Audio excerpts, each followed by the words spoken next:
ఇవాళ మనం coding practice 12 ఉన్నట్టండి hollow square 2 అనేటువంటి ప్రోగ్రామ్ని చేద్దాం. సో మనకు ఇంటీజర్ ఇవ్వబడుతుంది. సో దాన్ని బేస్ చేసుకొని మనం ఇంకా ప్యాటర్న్ ప్రింట్ చేయాలి. ఈక్వల్ టు ఇంట్ ఆఫ్ ఇన్పుట్ అనేది తీసుకుంటున్నాం. తీసుకొని ఇన్ రేంజ్ ఆఫ్ ఏ అని తీసుకుంటున్నాం. ఇక్కడ మనం అబ్జర్వ్ చేసుకున్నట్టయితే సో ఫస్ట్ దానికి అదేవిధంగా లాస్ట్ దానికి అరౌండ్కి మాత్రమే ప్లస్లు వచ్చి అదేవిధంగా మధ్యలో హైఫన్స్ వచ్చినాయి. సో ఇక్కడ నేను ఏం చేస్తాను అంటే ఇఫ్ ఐ ఈక్వల్ టు -1 అయినా సో ఏం చేయాలి, సో ప్రింట్ ఆఫ్ ప్రింట్ చేయాలి ఒక ప్లస్ గుర్తు అదేవిధంగా ఒక స్పేస్ ఇవ్వాలి. సో దానికి మనం ఏం చేయాలి, ఒక హైఫన్. ఎన్ని హైఫన్లు ఉండాలి, 1 2 3 4 5. సో మనకు ఎన్ని అయితే ఉన్నాయో అదేవిధంగా స్పేస్ కూడా ఉండాలి.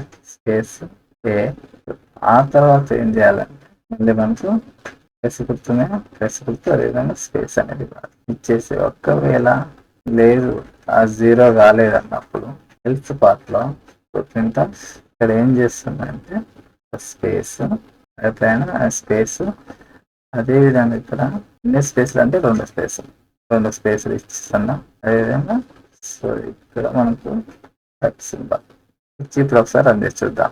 1 2 3 1 2 3 4 5 టెస్ట్ కేసెస్ 2లో చూసుకుంటే 1 2 ఫస్ట్ వచ్చింది, లాస్ట్ వచ్చింది 22 4 1 2 3 4 5 6 7 5 ఇచ్చినప్పుడు 7 అయింది. రైట్, ఇక్కడ 1 0 1.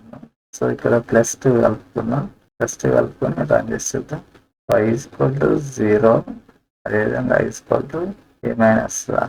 a-1 కాదు, ఇక్కడ 1 2 3 4 5 6 7 2 అనేది ఇస్తున్నా. నేను దీన్ని p అని చేంజ్ చేస్తున్నా. చేంజ్ చేసి ఇక్కడ p-1 ఇస్తున్నా. సో ఇప్పుడు ఒకసారి ప్రింట్ చేస్తుంటాం. సో ఇక్కడ చూసుకున్నట్టయితే మనకు 2 టెస్ట్ కేసెస్ అనేటివి పాస్ అయినాయి. సబ్మిట్ చేసి చూద్దాం. సో ఇక్కడ మనకు 7/7 టెస్ట్ కేసెస్ అనేటివి పాస్ అయినాయి. ఒకవేళ ఈ వీడియో కనుక మీకు నచ్చినట్లయితే లైక్ చేయండి, షేర్ చేయండి, కామెంట్ చేయండి. Thank you for watching.